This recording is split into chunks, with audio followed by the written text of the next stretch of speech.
Assalamualaikum warahmatullahi wabarakatuh.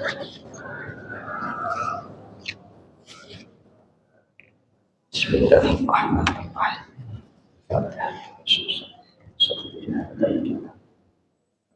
Wa ila muassisiha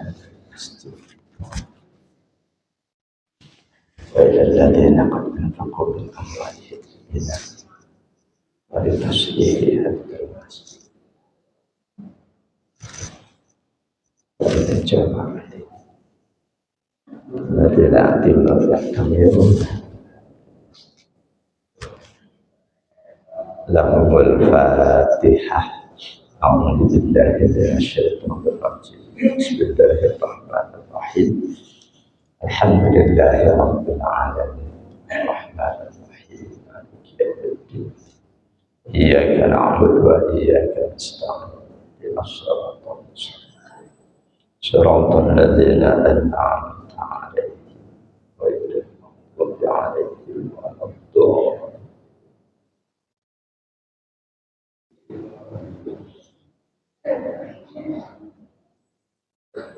أعوذ بالله من الشيطان الرجيم.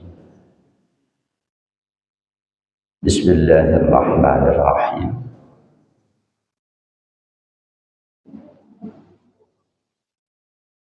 الحمد لله الذي أحسن خلق الإنسان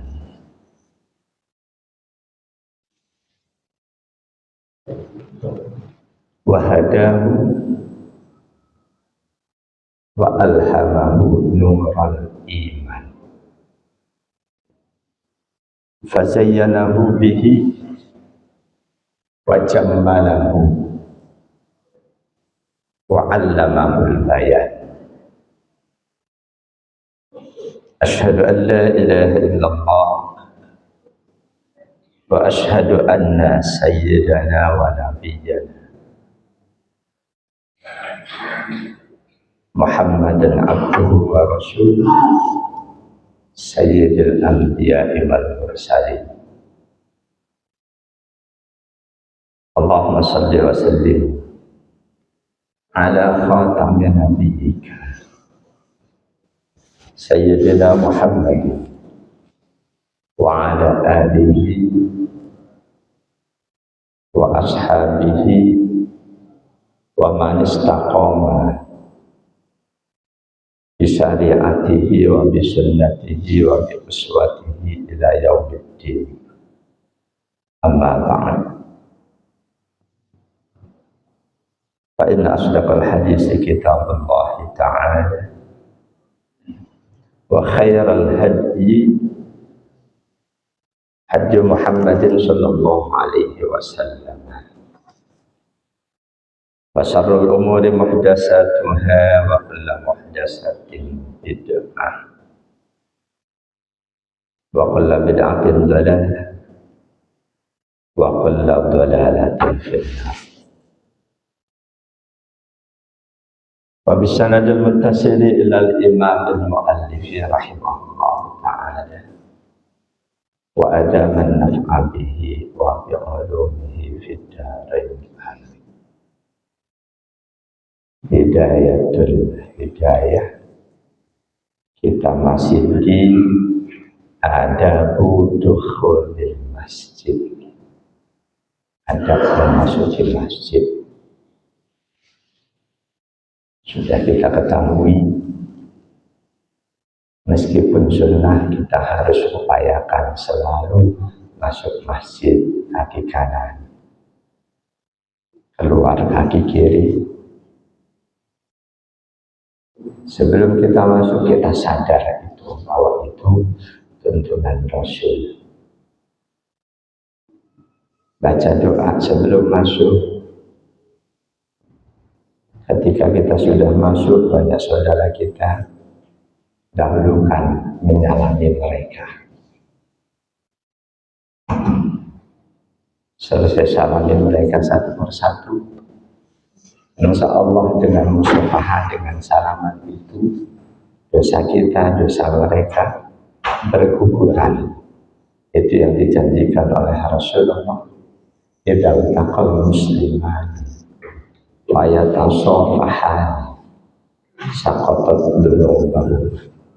Jika dua orang muslim bertemu lalu bersalaman, berguguranlah dosa di antara keduanya.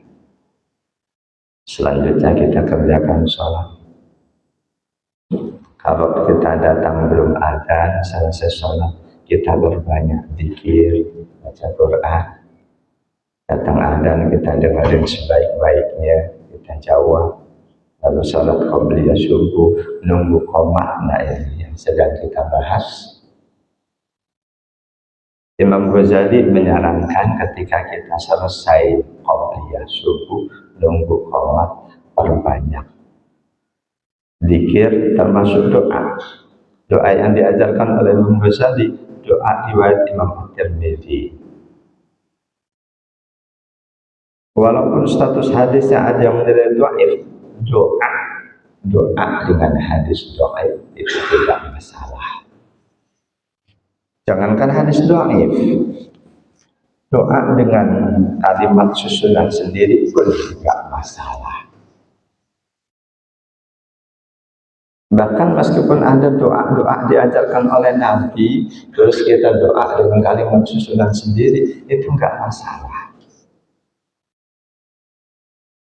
Enggak satu dua contoh di mana sahabat-sahabat Nabi membuat doa sendiri. Padahal di saat mana banyak doa-doa yang telah diajarkan oleh Rasul. Bahkan kita tahu di antara doa yang dibuat oleh sahabat itu doa di dalam sholat. Doa dalam sholat. Sahabat berani nyusun doa iftitah sendiri. Yang ternyata ketika Rasul tahu, oleh Rasul nggak dikatakan itu bid'ah, aku tidak ajarkan itu, enggak. Tapi justru Rasul kasih tahu, berkat doamu itu pintu-pintu langit dibuka. Hadis riwayat Imam Muslim, sahabat yang nyusul Sa'ad bin Mu'adz.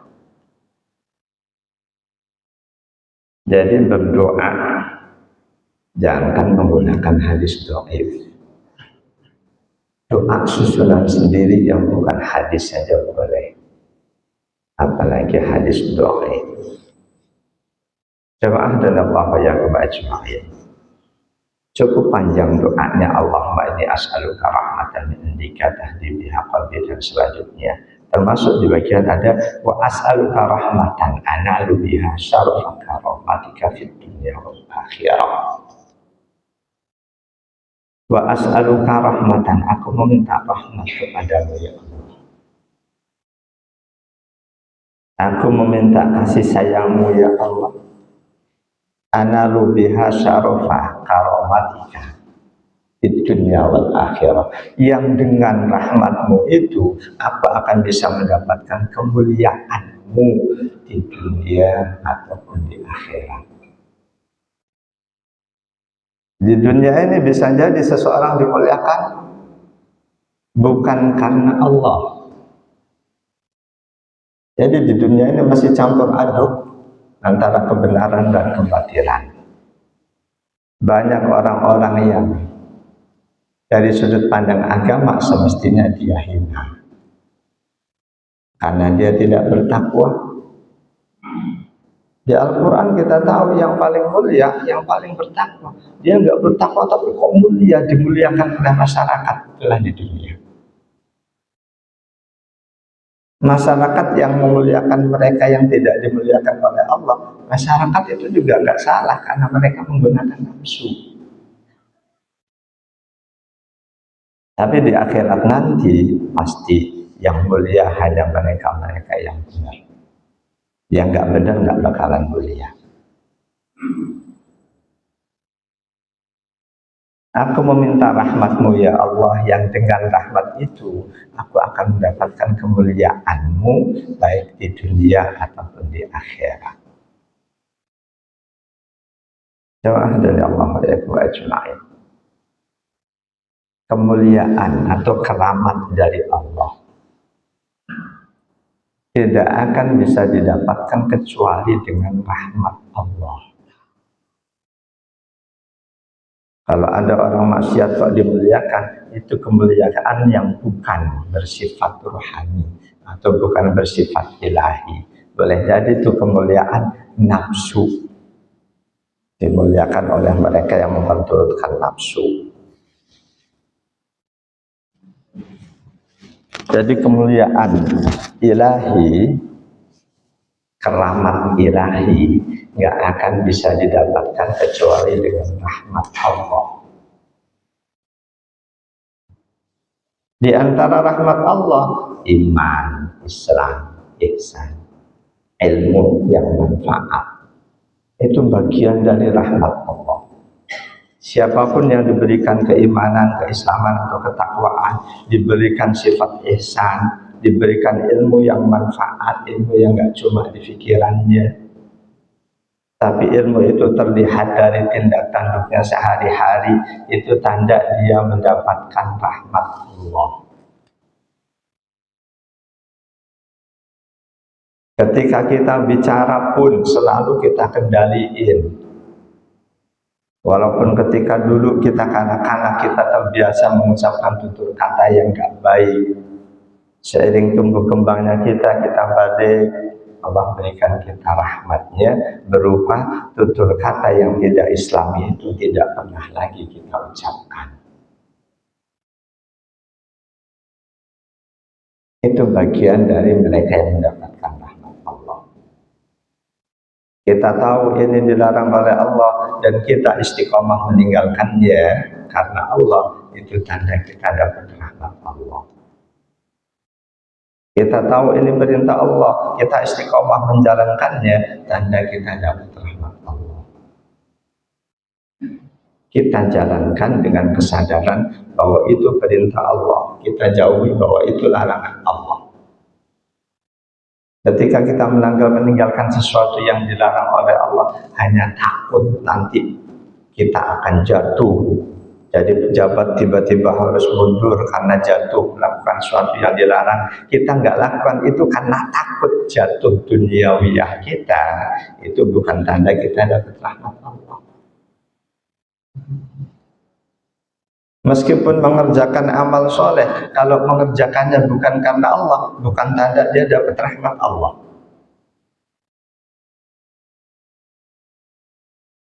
Jemaah dan Allah yakum ajma'in.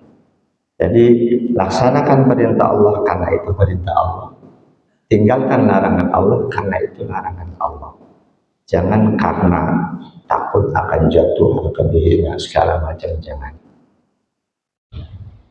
Kalau toh kita selama ini aku ngerjain itu nggak ada masalah.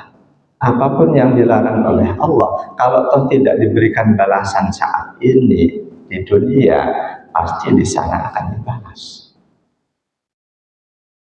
Ada banyak pelajaran saat ini buat kita. Pelajaran di Indonesia, seseorang yang tergelincir mengucapkan kalimat yang tidak Islami, tidak pantas.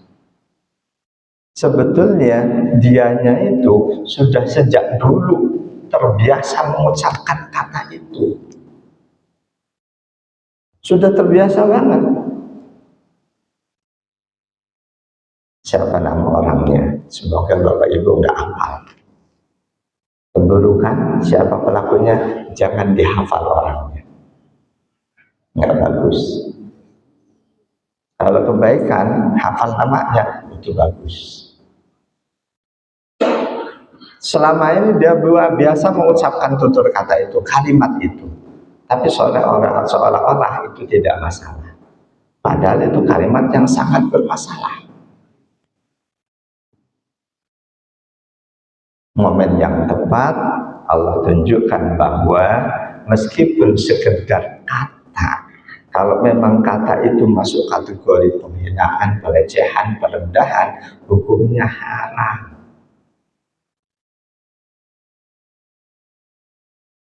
Kalau toh Allah enggak takdirkan terjadi kasus seperti ini, yakinlah apapun yang dilarang oleh Allah pada saatnya akan ada balasannya.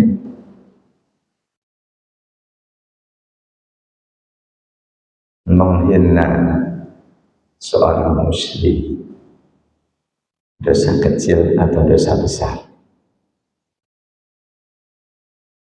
Menghina seorang muslim dengan satu kata hinaan, dosa kecil atau dosa besar? Dosa besar. Salah satu yang masuk kategori dosa besar itu menghina. Al-Quran melarang kita, nggak cuma muslim, siapapun manusia, apapun agamanya, siapapun Tuhannya, oleh Allah kita dilarang untuk menghina mereka. Karena itu nggak ada satu orang pun yang boleh dijadikan sasaran hinaan. Nggak ada satu orang pun. Rasul sepanjang hayat beliau tidak pernah menghina siapapun. Terhadap musuh saja Rasul melakukan sesuai dengan ketentuan Allah. Sekejam apapun musuh nggak boleh diperlakukan lebih dari apa yang ditentukan oleh Allah. Ketika paman beliau Hamzah dibunuh dengan sangat keji, banyak sahabat beliau yang bertekad pada saatnya kita akan menuntut balas berlipat-lipat dari ini. Turun ayat, jika kamu membalas, balaslah seperti yang mereka lakukan. Nggak boleh lebih. Mungkin balasan serupa, utang darah, bayar darah, itu termasuk balasan serupa. Itu sekedar dibolehkan, bukan diperintahkan. Yang diperintahkan membalas keburukan dengan kebaikan. Jadi nggak ada satupun manusia yang secara syariat, secara akhlak Islam boleh dijadikan sasaran untuk dihina. Mereka-mereka yang belum Islam, siapapun yang ditembak oleh mereka, mereka nggak boleh dihina. Al-An'am 108. A'udzu billahi minasyaitonir rajim. Wa la tasubbul ladzina yad'una min dunillahi fayasubbullaha 'adwan bighairi 'ilm. Kadzalika zayyana likulli ummatin 'amalahum thumma ila rabbihim marji'uhum fayunabbi'uhum bima kanu ya'malun. Wa la tasubbul ladzina yad'una min dunillah. Jangan kalian mencerca, menghina, melecehkan, merendahkan orang-orang yang menyembah Tuhan-Tuhan selain Allah. Ada kita tahu mu'alaf, mantan pendeta, begitu jadi muslim, dapat hidayah Allah, dia semangat menjelek-jelekan agamanya sebelumnya. Kita maklumi karena dia baru Islam, dia belum ngerti bahwa menghina ini dilarang oleh Allah. Jangan kalian menghina, mencerca, melecehkan mereka-mereka yang menyembah Tuhan selain Allah. Fayasubbullaha adwan bighairi ilm. Karena mereka akan membalas, mencerca, menghina, melecehkan Allah dengan penuh pemusuhan tanpa didasari ilmu. Siapapun umat manusia, apapun agamanya, kita yang muslim, kita ngerjain ibadah-ibadah sesuai syariat Islam, kita merasa indah. Mereka yang menyembah Tuhan yang lain, melaksanakan penyembahan-penyembahannya, mereka pun merasa indah. Kadzalika zayyana likulli ummatin amalu. Demikianlah aku jadikan indah bagi tiap-tiap umat amal ibadah mereka. Indah belum tentu benar. Mereka yang menyembah berhala indah. Mereka menyembah Tuhan Yesus indah. Kita yang berlapar-lapar puasa dalam rangka melaksanakan menyembah Allah indah. Apa yang kita rasakan indah oleh mereka itu menyiksa diri. Apa yang mereka rasakan indah dalam pandangan kita, masa sih mandi di kubangan kotoran sapi. Mereka yang menuhankan sapi. Demikianlah aku jadikan indah bagi masing-masing umat amal ibadah mereka. Indah belum tentu benar. Benar belum tentu indah. Dalam Islam dianjurkan benar dan indah. Tutup aurat. Boleh jadi indah, tapi standar tutup aurat belum terpenuhi. Dahulu kan memenuhi standar tutup aurat, baru keindahannya.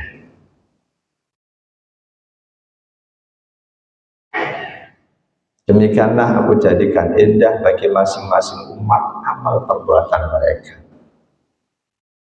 Pada akhirnya di hari kiamat nanti Allah kasih tahu mana yang indah dan benar, mana yang indah tapi salah.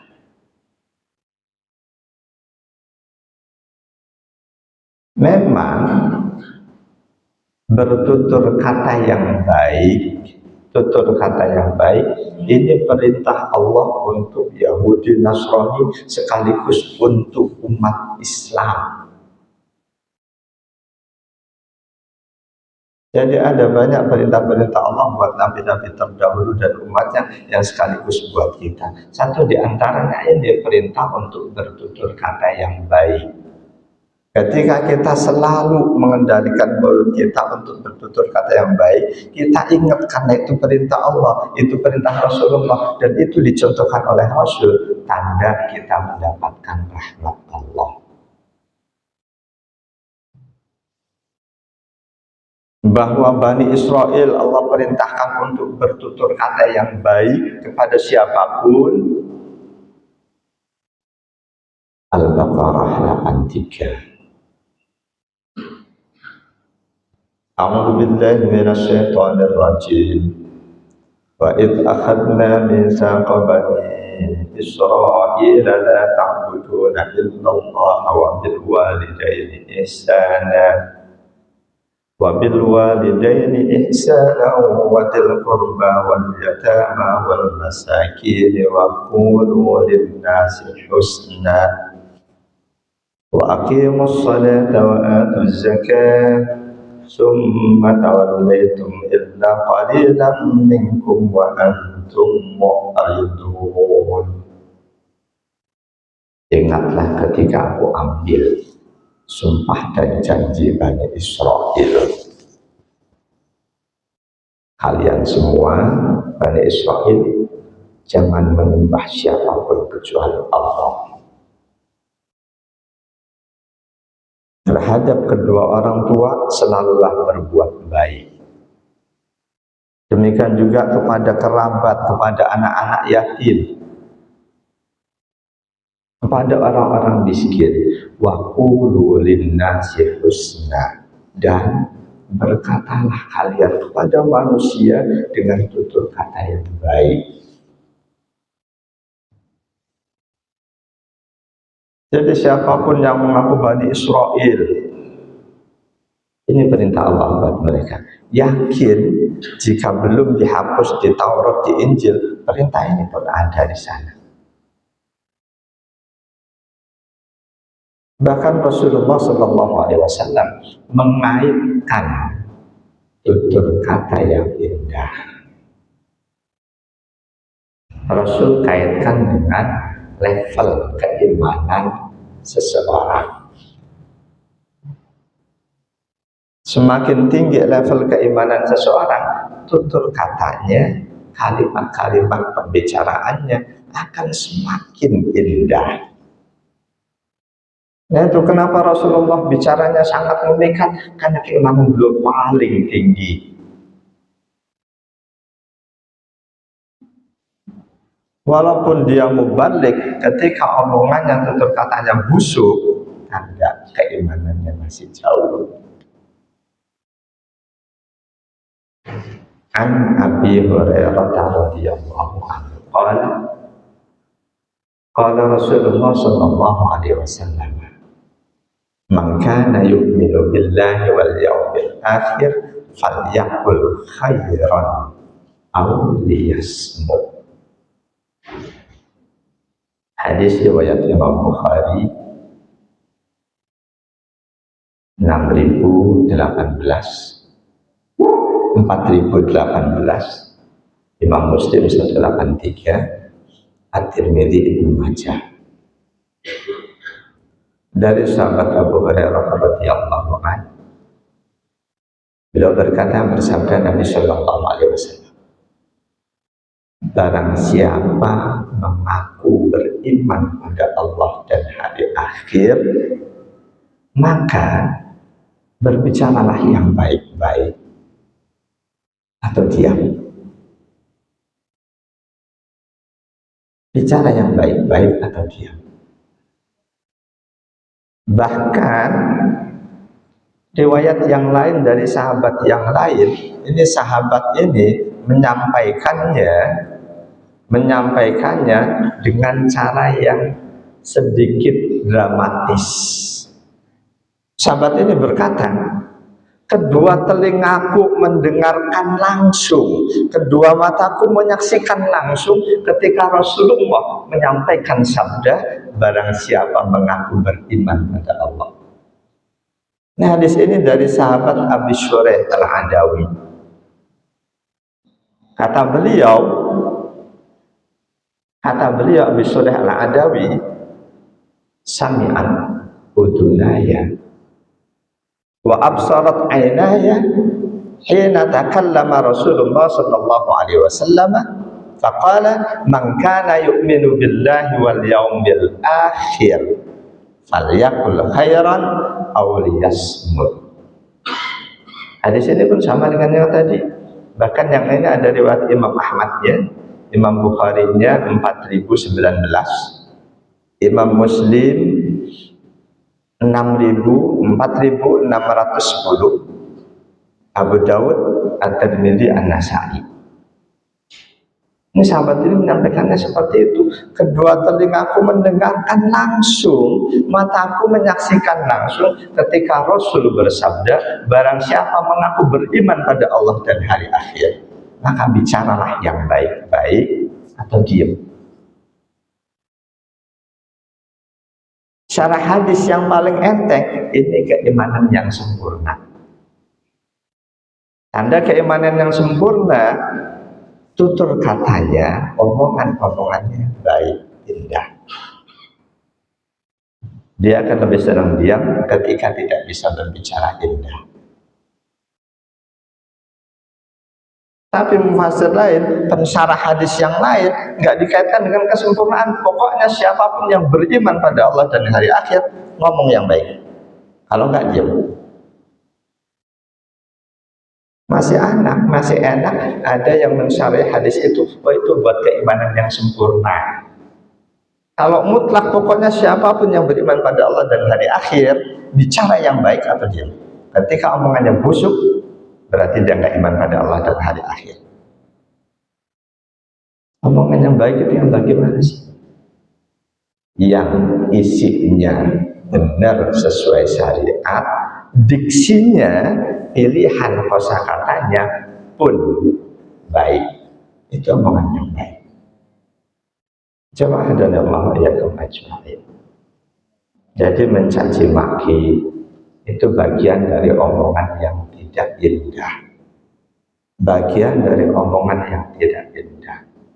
Yang sudah tentu kita harus dengan penuh kesadaran, kita harus tinggalkan hal itu.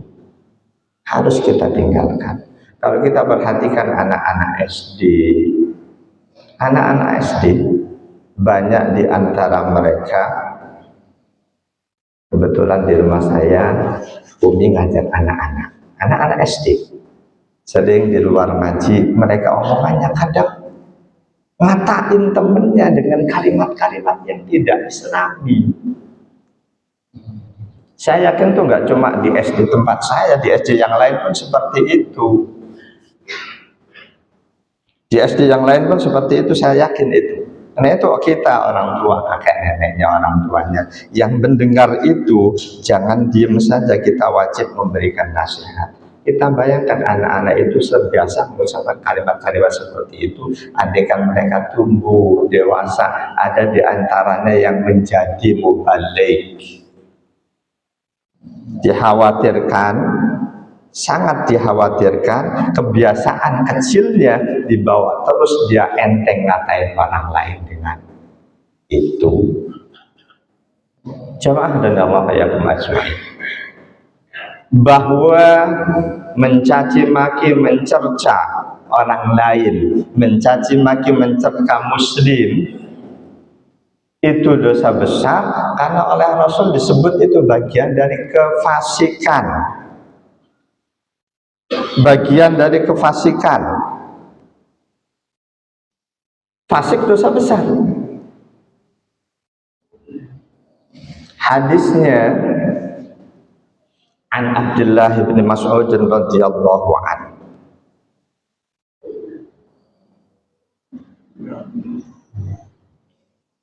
Qala Rasulullah sallallahu alaihi wasallam, sibabul muslimi fusukun wa qitaluhu kufrun.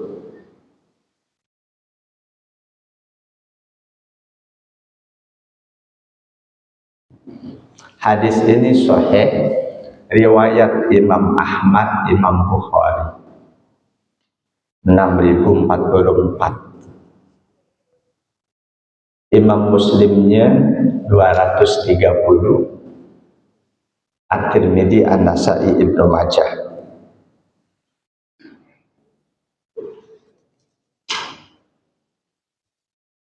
Dari sahabat Abdullah bin Mas'ud radhiyallahu anhu, beliau berkata, bersabda Nabi sallallahu alaihi wasallam, sibabul muslimi fusukun. Mencerca, mencaci maki seorang muslim merupakan kefasikan. Ini yang selanjutnya ulama sampai pada kesimpulan bahwa mencaci maki itu dosa besar. Sering sehari-hari orang tua, bahkan saya pulang dari masjid, di depan saya emak sama anaknya yang masih kecil ngatain anaknya, Masya Allah. Andaikan dia orang yang rajin ke masjid, itu kita lebih mengelus dada. Rajin ke masjid, rajin ibadah, kok omongan-omongan gak bener masih terucap. Lebih mengelus dada lagi ketika yang menyampaikan omongan seperti itu seorang mubalik, pengajar, ulama. Alhamdulillah.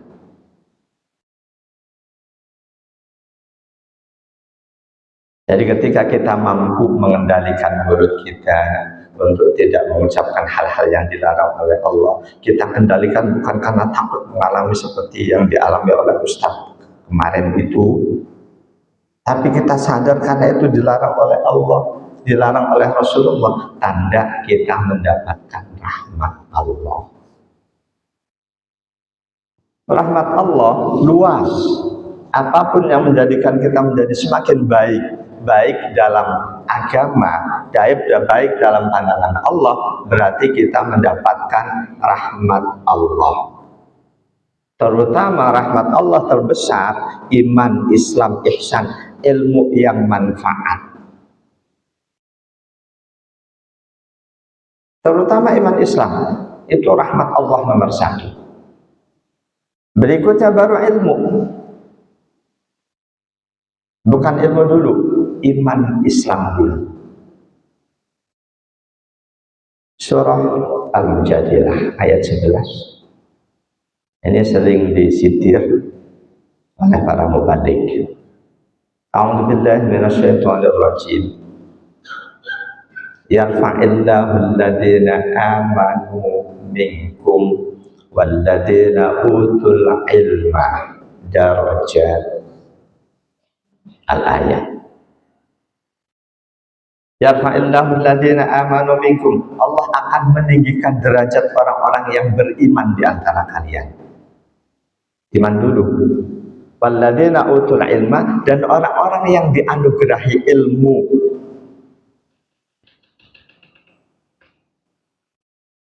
Ilmu yang diberikan kepada orang yang beriman pasti ilmu yang manfaat.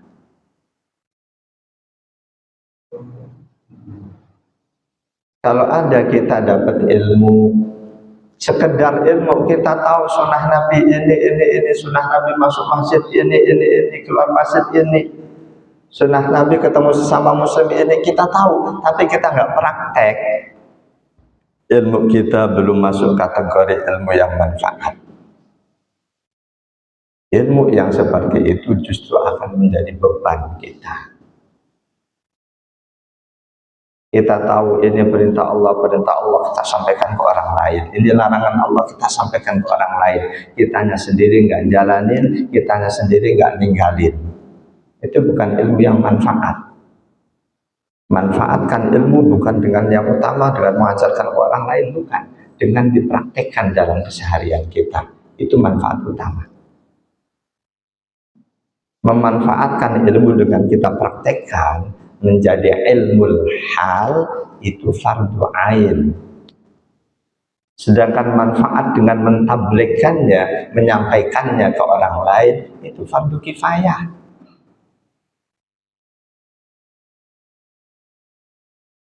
Jadi siapapun yang dianugerahi iman Islam, dia dapat rahmat Allah.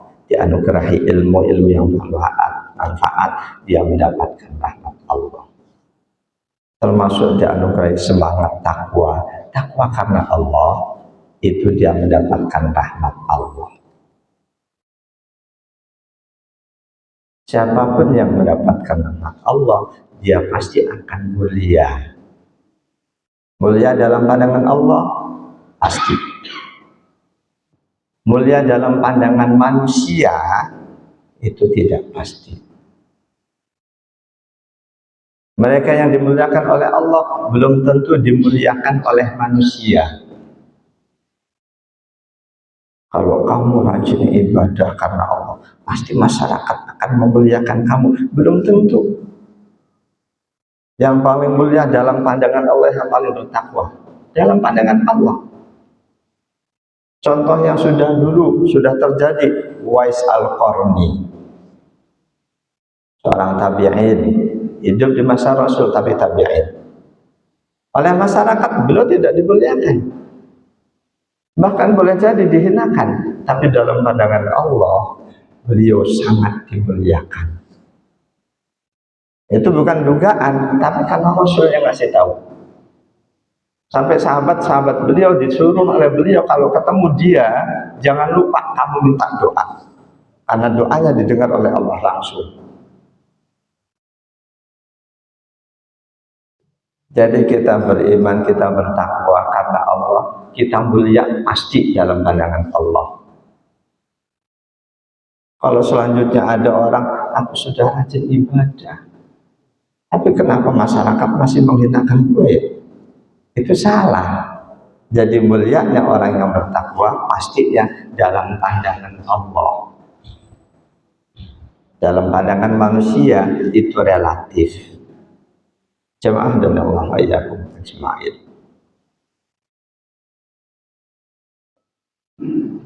Keimanan seseorang tidak akan bermanfaat tanpa ihsan. Iman tanpa ihsan tidak akan manfaat. Demikian juga keislaman kita.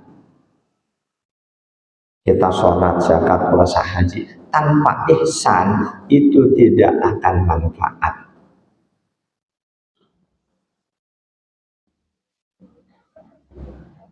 Karena ihsan ini landasan untuk keimanan dan keislaman.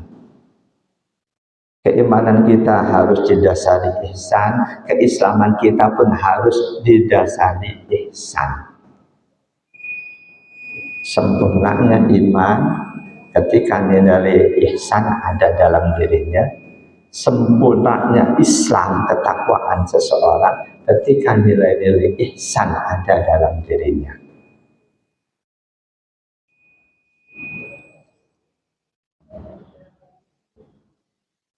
Tanpa ihsan, iman dan keislaman seseorang tidak ada nilainya. Contoh, mereka yang mengerjakan sholat, sholatnya bagus, tetapi ada motivasi riya, berarti dia orang yang sholat tidak ihsan. Dia infak sedekah, pamer, berarti tidak ihsan dalam infak sedekahnya. Kita tahu siapapun yang mengerjakan perintah Allah, kok ada unsur riya dan lain sebagainya, nggak ada manfaatnya sama sekali. Ketika imannya nggak murni, nggak ihsan, berarti ada unsur syirik dalam keimanannya. Boleh jadi dia jadi nifaq. Jadi Allah syaratkan untuk keimanan seseorang harus ihsan, keislamannya harus ihsan. Di Al-Baqarah 112 diantaranya, a'udzubillahi minasyaitonirrajim, bala man aslama wajhahu lillahi wa huwa muhsin falahu ajruhu inda rabbih wala khaufun 'alaihim wala hum yahzanun. Iya, man aslama wajhahu lillah, barang siapa yang mengislamkan, memaslahkan dirinya kepada Allah, menjadi muslim, wa huwa muhsin, syaratnya dia pun harus muhsin. Muslim harus muhsin, mukmin harus muhsin, agar ada manfaatnya. Kita rajin ibadah tapi nggak muhsin, nggak ada falahu ajruhu indallah, untuknya pahala di sisi Allah. Jadi keimanan kita harus ihsan, keislaman kita harus ihsan untuk mendapatkan balasan dari Allah.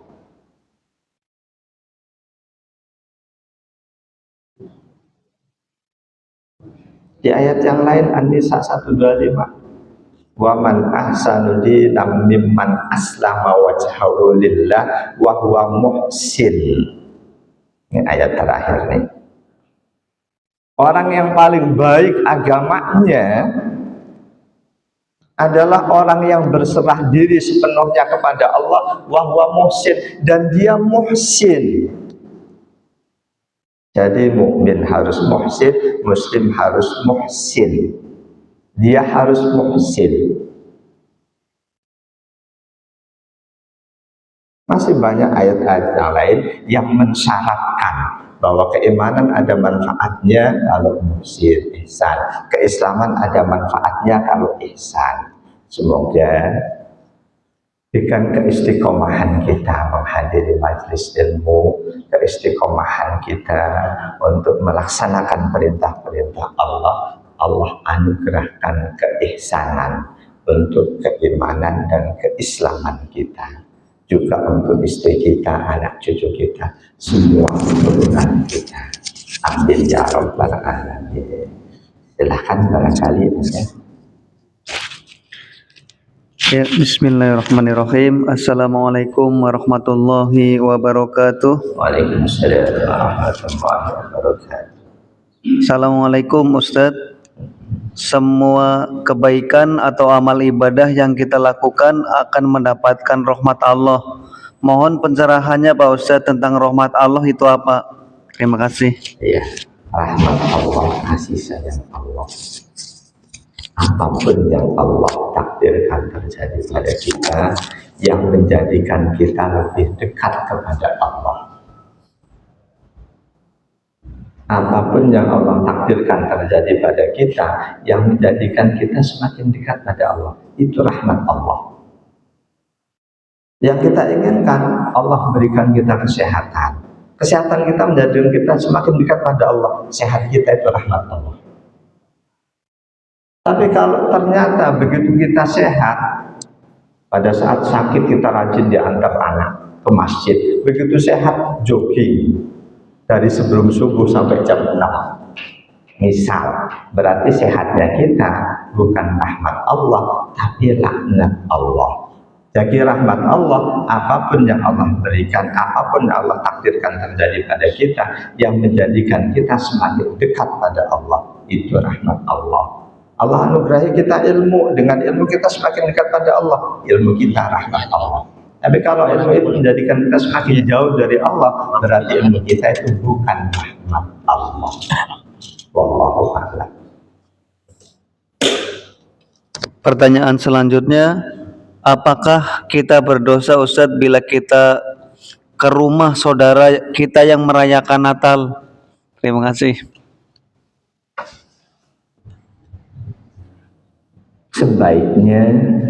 Sebaiknya di saat mereka bergembira untuk hal-hal yang tidak sesuai dengan syariat Islam, sebaiknya kedatangan kita tunda dulu. Sebaiknya, meskipun ada yang berpandangan haram kita ikut merayakan, ikut mengembirakan, saya katakan sebaiknya, karena di antara dua pendapat ada yang mengharamkan, ada yang membolehkan, makanya saya ambil jalan tengah sebaiknya. Pas lagi Natal kita datang ke rumahnya. Yang selama ini sering diposting menukil Buya Hamka, padahal nukilan-nukilan itu salah. Salah satu putra beliau sudah jelasin, Buya Hamka setiap kali datang hari Natal, beliau punya tetangga non-muslim. Beliau selalu mengucapkan selamat atas Natal kalian. Itu putra beliau langsung yang menjadi saksi bahwa Buya Hamka sering pulang dari masjid subuh pas hari Natal, tetangganya non muslim, beliau selalu mengucapkan selamat atas Natal kalian. Habib Umar bin Hafid termasuk yang berpandangan tidak masalah mengucapkan Natal. Tapi yang lain berpandangan haram. Nah, jalan tengahnya tadi saya bilang sebaiknya. Tetangga rumah saya pas non muslim. Pas hari Natal saat lewat ketemu dia, selamat Bu, gitu aja. Nggak pakai Natal, selamat apa? Selamat hari ini kamu masih dikasih nafas oleh Allah. Semoga Allah berikan hidayah besok kamu menjadi muslim. Jadi sebaiknya tunda kedatangan kita ketika ada saudara kita yang belum dapat hidayah yang merayakan Natal. Ya, setelah kegembiraan dengan Natal sudah nggak ada, lalu sebaiknya. Jadi itu khilafiyah. Lanjut. Iya, pertanyaan selanjutnya Ustadz, apakah perbedaan rahmat, taufik, dan hidayah? Ya, sebetulnya hidayah bagian dari rahmat. Taufik itu pun bagian dari rahmat Allah. Kita nggak tahu mana yang benar, mana yang salah. Selanjutnya kita tahu, oh ternyata Islam agama yang benar, yang ayat yang kitab sucinya tetap asli. pengetahuan kita bahwa inilah yang benar, itu hidayah, petunjuk Allah. Mereka tahu ini benar, ini benar, ini benar, ini salah. Kebenaran yang sudah mereka ketahui, mereka kok belum mampu menjadikannya sebagai jalan hidup, berarti belum dapat taufik. Taufik itu kemampuan yang Allah berikan pada hambanya untuk dapat menjadikan hidayah Allah sebagai jalan hidupnya. Kita tahu sholat tahajud itu diperintahkan betul, faedahnya sangat banyak. Tapi kita belum mampu menjalankannya, belum dapat taufik. Jadi hidayah taufik itu bagian dari rahmat Allah. Rahmat itu yang sangat luas. Apapun yang Allah takdirkan terjadi pada kita, Allah berikan pada kita, yang menjadikan kita semakin dekat pada Allah, itu rahmat Allah. Dua orang sama-sama diberi harta, satu makin kaya, makin dekat pada Allah, satu makin jauh. Utsman bin Affan atau mungkin Qarun contohnya, yang satu dapat rahmat Allah, yang satu laknatullah. Jadi itu hidayah bagian dari rahmat, taufik bagian dari rahmat Allah. Wallahu a'lam. Pertanyaan selanjutnya, ya Ustaz, ketika sholat pada sujud terakhir kita berdoa dalam hati kita, doa dengan susunan sendiri dalam bahasa Indonesia, apakah boleh Ustaz? Dalam sholat selain bahasa Arab tidak boleh terucap. Bahkan bahasa Arab pun kalau bahasa itu ngomong dengan sesama, walaupun bahasa Arab itu nggak boleh. Misal sedang sholat, tetangga sholat kita bersin, dia karena biasa melaksanakan sunnah bersin, dia spontan, begitu bersin, alhamdulillah, dia nggak ada masalah, nggak batal itu.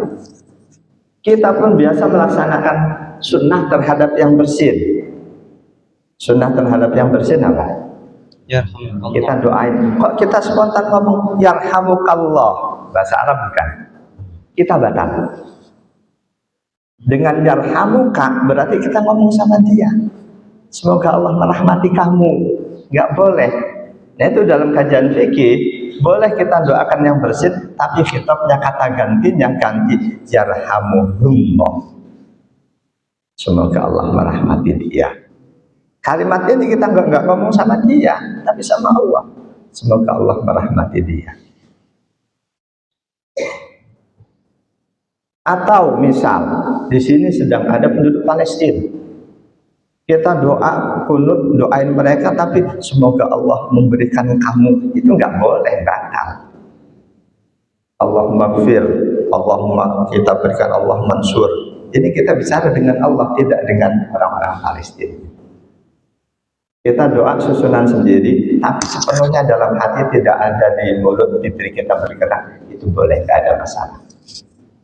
Tapi ingat, perintah Rasul memperbanyak doa, bukan cuma di sujud terakhir. Nggak ada hadisnya memerintahkan berbanyak doa di sujud terakhir. Pokoknya di semua sujud. Saya sering mendapati imam sujud terakhir yang panjang, bahkan lebih panjang dibanding rukuknya, bahkan lebih panjang dibanding berdirinya. Ini sudah cara sholat yang tidak sesuai dengan contoh Rasul. Sholat Rasul, rukun-rukunnya itu berimbang. Berdirinya lebih panjang dibanding ruku, rukuknya lebih panjang dibanding sujud. Kalau sampai sujud terakhir diperbanyak doa sampai durasinya lebih panjang dibanding berdirinya, itu menyalahi contoh Rasul dalam sholat. Jadi perintah Rasul memperbanyak doa tidak cuma di sujud terakhir.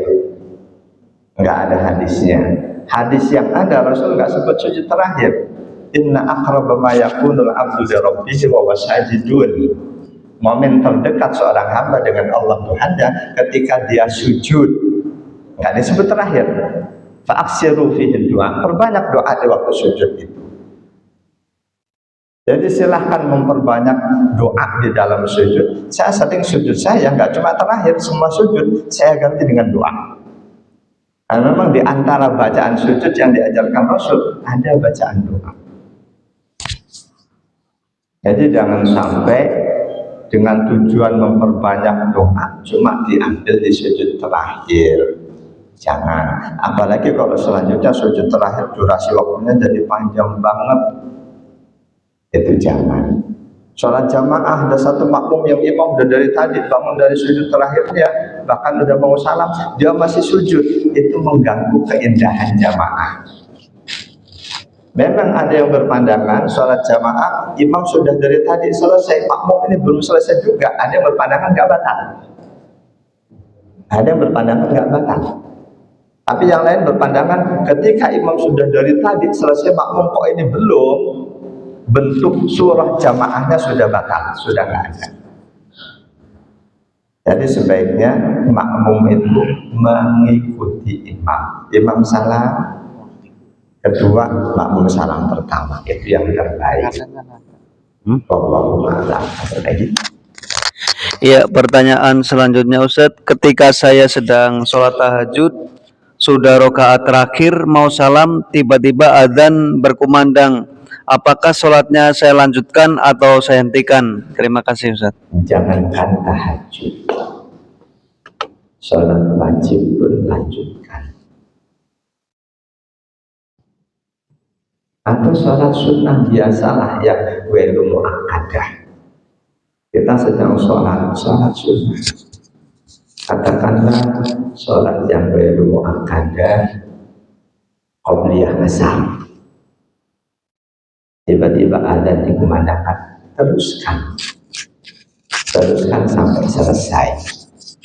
Jadi membatalkan ibadah kita termasuk sholat tidak boleh sembarangan. Tapi dalam kondisi tertentu sholat wajib pun ada kalanya harus dibatalkan. Tapi secara umum membatalkan ibadah itu tidak boleh. La tubtilu a'malakum.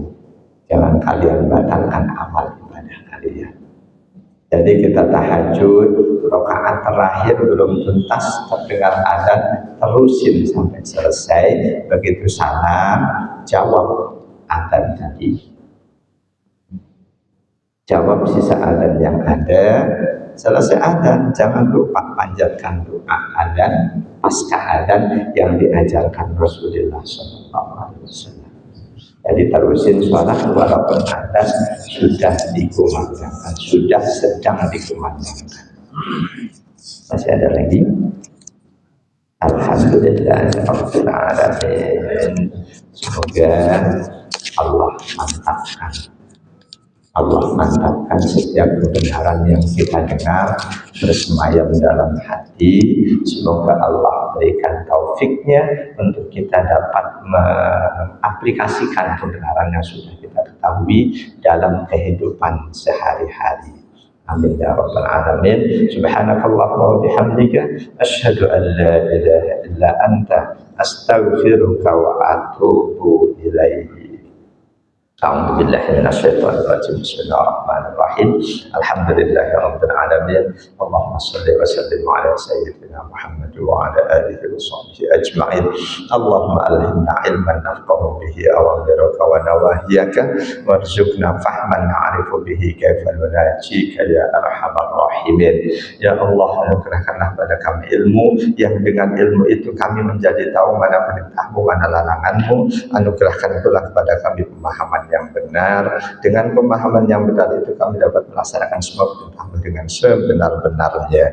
Allahumma anfa'na bima 'allamtana wa 'allimna ma yanfa'una. Ya Allah, berikan kami manfaat dari setiap ilmu yang sudah Engkau anugerahkan pada kami, dan berikan kami ilmu untuk hal-hal yang manfaat buat kami. Rabbana atina fid dunya hasanah wa fil akhirati hasanah wa qina adzabannar. Walhamdulillahi rabbil alamin. Wal afa minkum. Assalamualaikum warahmatullahi wabarakatuh. Alhamdulillah. Terima kasih juga teman-teman. Saya masih ada. Insya Allah masih ada Pak Haji Darsono, masih Pak Haji Darsono, Pak Tamrin masih. Kenal Pak Tamrin ya? Jadi hari Natal itu jadi walaupun lewat harinya nggak apa-apa Ustaz ya. Sebaiknya lebih bagus ya. Iya. Iya. Bukan masjid yang ini masjid. Oh yang Iya. itu. Ya.